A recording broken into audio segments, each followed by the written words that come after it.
is Imagineering? Well, Imagineering is the company that Walt Disney started back in 1952, and he actually coined the word Imagineering because he was trying to find a word that would explain the types of things he wanted to do in this three-dimensional entertainment.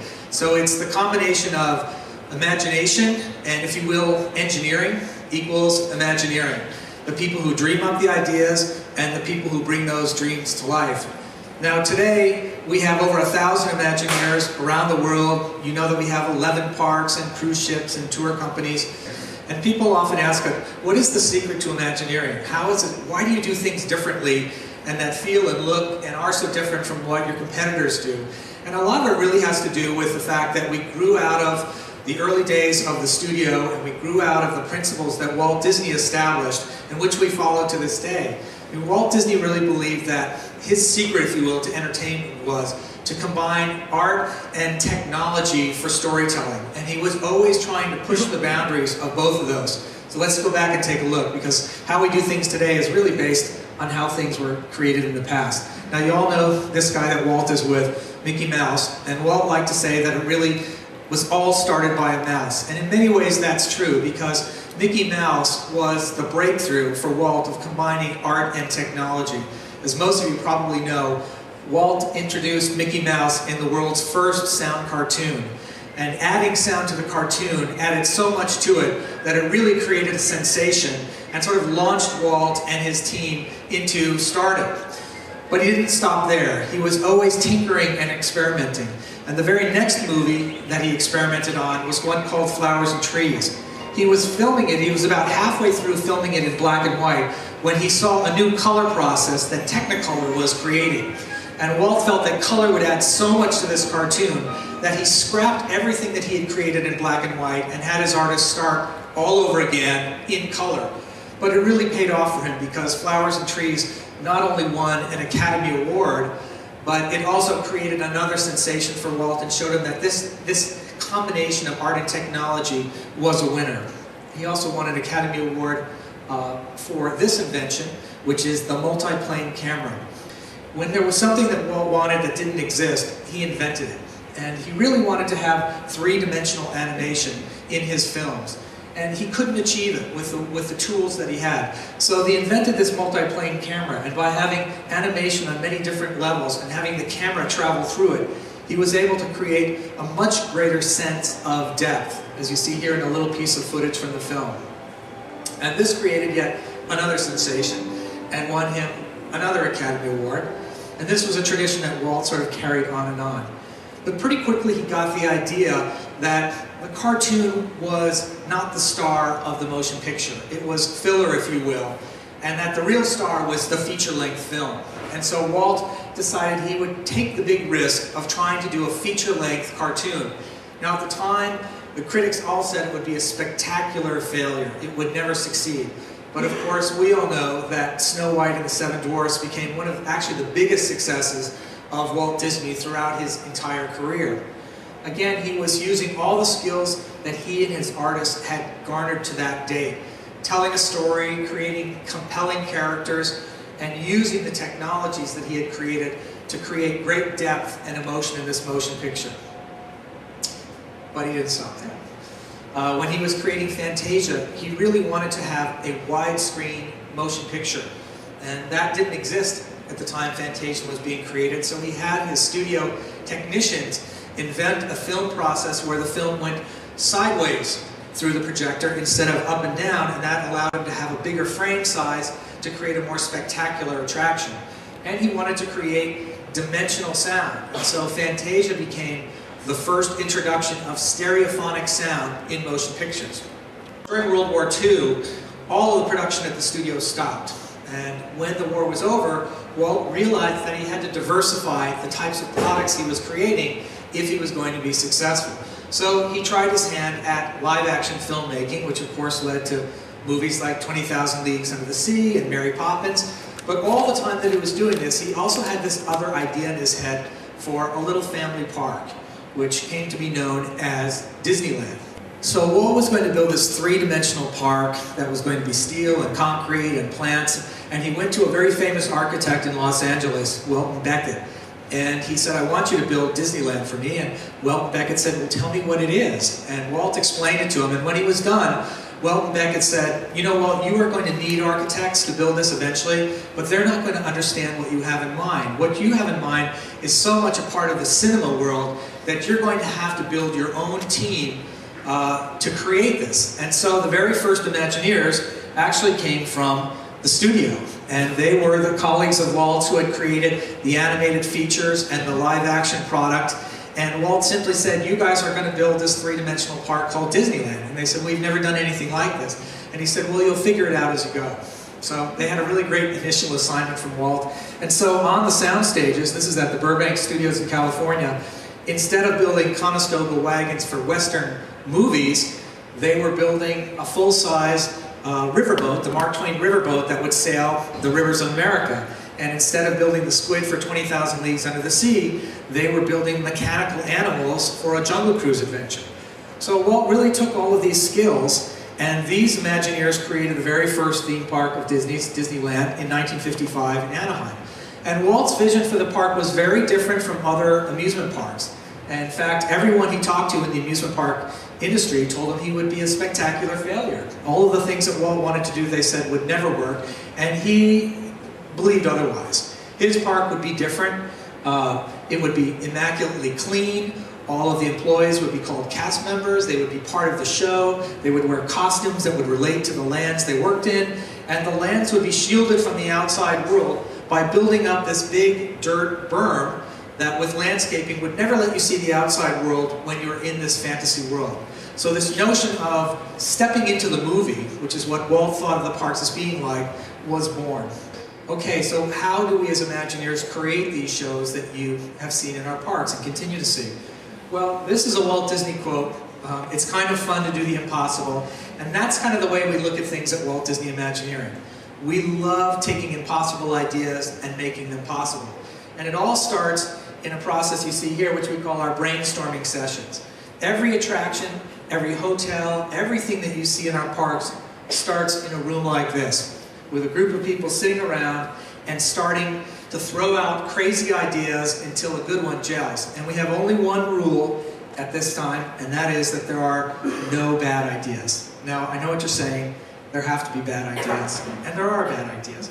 But when you're brainstorming, we try and put that aside, because if the first thing you're doing is editing everyone's ideas and saying, but that won't work because of this, or I think that's really dumb, or we tried that once and it didn't work, you really stop the creative process. And the way to get really great ideas is to make everybody comfortable that anybody can contribute, there are no bad ideas, because what often happens is you'll go home one night and an idea that you think was impossible, someone will come back the next day and say, you know, I thought about that thing you wanted to do, and I think I have a way to do it. Really what we do as Imagineers is, how can I put you in the movie so you are the star, and you're feeling everything that you saw in the movie that you know and love, but now you're experiencing it for real.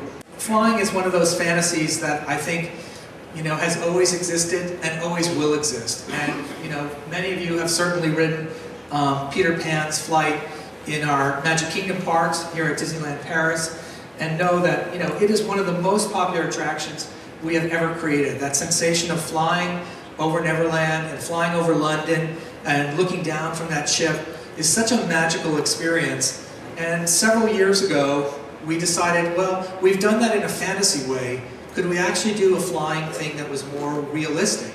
You know, what kind of technology could we invent that would allow guests to feel as if they were hang gliding? And so, as often happens in a brainstorm, the creative people had that idea, and then they turn to the ride people and say, so how do we do it? And we were stumped for quite a while. Could not figure out how to do it in a way that would get enough of our guests together to do it, to make the sort of capacity throughput that we need to make sure it entertains our audience. And then one night, the ride guy who was working on this did something very strange, we thought, and that is he went up into his attic and he brought out what's called an erector set. It's a toy, I don't know if they have that over here, but it's a mechanical toy, and it's not surprising that he became a mechanical engineer. And he stayed up all night and took these little motors and pulleys and pieces and created this little device and brought it to work the next day to the brainstorming session and put it on the table and said, this is how we're going to make 80 people fly. And this little model actually became the basis for an attraction that we call Soarin' that we have in California and also at Epcot. Probably the most popular attraction we have ever created. And it really gives guests the sensation of flying in a way that is fun for all ages, not frightening, wondrous, but it uses high definition IMAX technology, so the picture is as bright and crisp and beautiful as you can ever imagine, and uses all sorts of tricks like smell and wind and things to make you really believe you're flying over the ocean, you smell the salt air, or you fly over an orange grove and you smell the oranges. And really is the kind of magic that we like to create.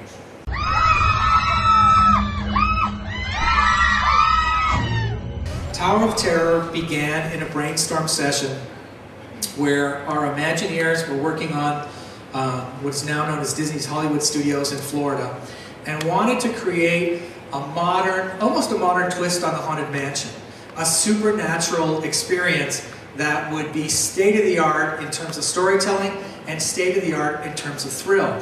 So as often happens when you're talking about thrill, you start with phobias. And what are some fears from the real world that you could turn into a story? And the notion of an elevator, a runaway elevator, sort of got everybody's attention pretty quickly.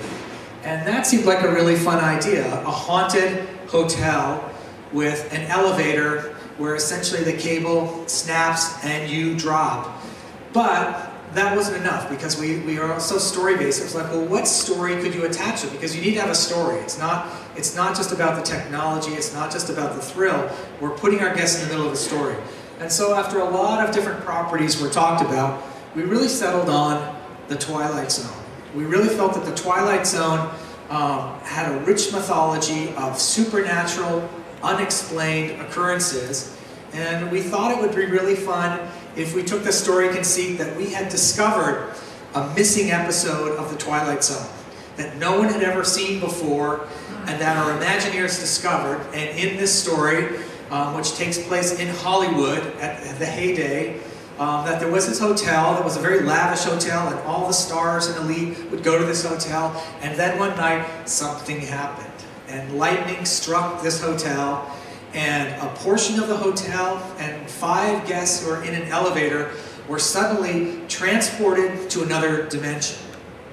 And once we had that as the basis, everything sort of fell into place. We had our story, we had our hook, as we say, and we had to then design the technology.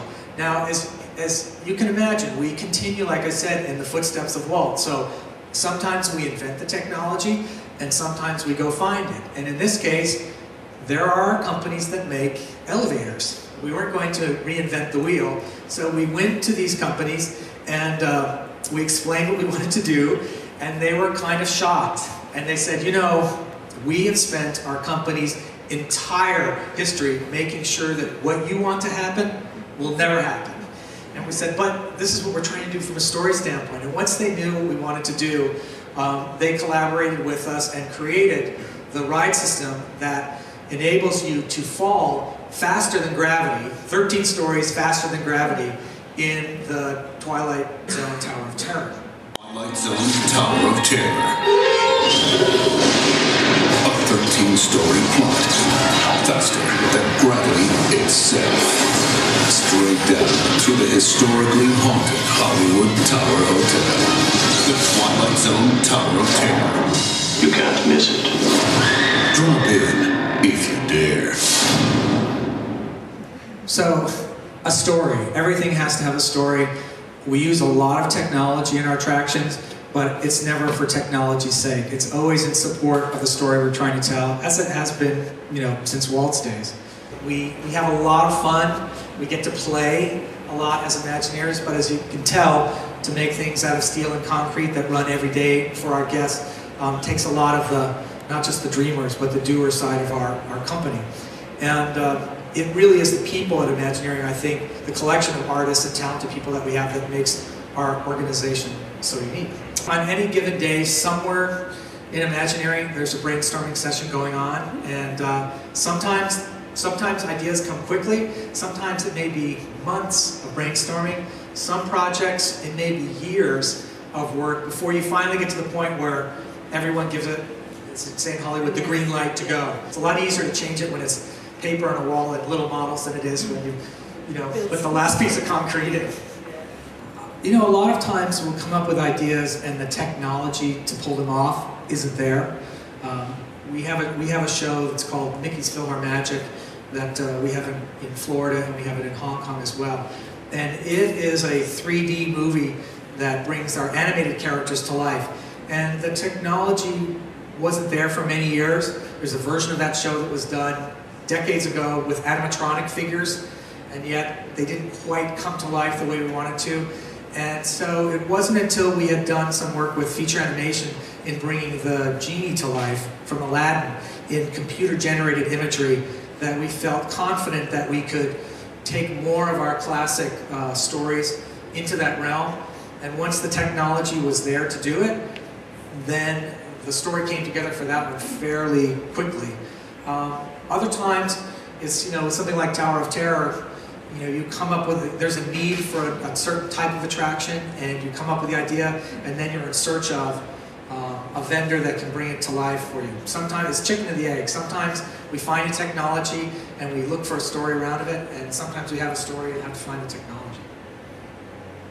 We tried, in the brainstorms, we tried to be limitless. Even attractions like Space Mountain, which Walt Disney actually had the original idea for Space Mountain.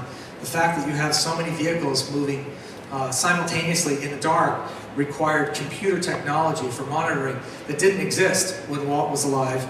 And then when the computer technologies got to the point where it was a viable idea, Space Mountain came to life. So there are some ideas, I'm sure, that are on our shelves that are waiting for a technology to come along. And when it does, we'll all get to ride it. I don't think anyone at the table realized the Tower of Terror would travel the world and would be such an enormous hit with so many people. And that, I think, is what's important for us, is that our attractions are designed to appeal to the broadest audience, to a family audience. And so the broader we can make that, the more that a family can enjoy it together. Really gets back to Walt talking about, you know, his frustration when he was a dad and his girls would go on the merry-go-round and there wasn't anything for him to do. Well, hardest thing, a challenging way, I say, is always you have to raise the bar every time. You know, you're only as good as your last movie in the movie business, and in ours, it's like every time you come up to bat, you know, you have to be successful. We create things in steel and concrete that are meant to last years and years and years, and while you can never be complete, you never really know exactly how an audience is going to respond to what you do. So, but you want to be pretty confident that it's going to be successful, because, you know, a movie that isn't successful can disappear in a weekend. Yeah. You know, an attraction, that's not going away. Yeah, sure. So, as designers, we have to live with what we created. So it puts enormous pressure, I think, in one sense, on us to make sure that what we create is going to be a hit right out of the gate. We have over 140 different disciplines in Imagineering. So, you know, there are a lot of different jobs and a lot of different talents it takes to build what we build. And we have everything from writers to filmmakers to sculptors to landscape architects, engineers, construction managers, you know, figure finishers, programmers, people who build animatronic figures, you name it, we have it. And I think that's one of the things that makes Imagineering unique, is that all those skill sets live under one roof. When we need to invent something, we have a research and development team in our building that we just go knock on the door and say, you know, I need a mirror where guests will see themselves, and then they're going to disappear. And then we go away, and then the phone rings a week later and they say, come on over, I have something to show you. You go over and you look at it and you go, hey, that's pretty cool, but could you also make it do this and that? And it's this iterative process. You know, there are some engineers that really know how to speak and understand the creative language and are really open to change and experimenting and brainstorming. And those are the types of people who will be more involved in the upfront brainstorming of saying, could we design an elevator that could fall faster than gravity? And then maybe other engineers that, once that's decided, that will get into the details of figuring out the motor size and the cable widths and all of those pieces. And they may not be as comfortable in brainstorming, but there's a place for everyone. But the good news is, we got so many projects going on simultaneously that, you know, this one is now open, but we're working on the next one over here, and there's one that's in blue sky. which may or may not be built. There's one that's in what we call concept development and feasibility, which is, they move through these different phases on their road to completion. And with 11 parks around the world, you can imagine at any given point, there are dozens of projects in all these different stages. And I am really fortunate because my job, in addition to working with the writers and the film group and the 2 parks in Paris, I get to sort of oversee storytelling for Imagineering in a broad sense. And so I get exposure and work with the teams around the world on all of their projects, which is really fun. Because unlike other design firms that design something for a client and then walk away, we don't walk away from our projects. They're here every day. And as we move through time, we're constantly looking at, with the operators and with the parks, what can we do to keep them relevant and fresh and unique. When you look at the retention rate and the number of years people have been there, I know our people who come and look at our company and talk to our company, it's one of the things that they're amazed about most is the longevity of employees. That there isn't the turnover that you see in other creative organizations, just because people love it. Yeah. I mean, people who are passionate about their jobs, passionate about their projects. In our business, they never grow up. So it's kind of a dream job. It is a dream job.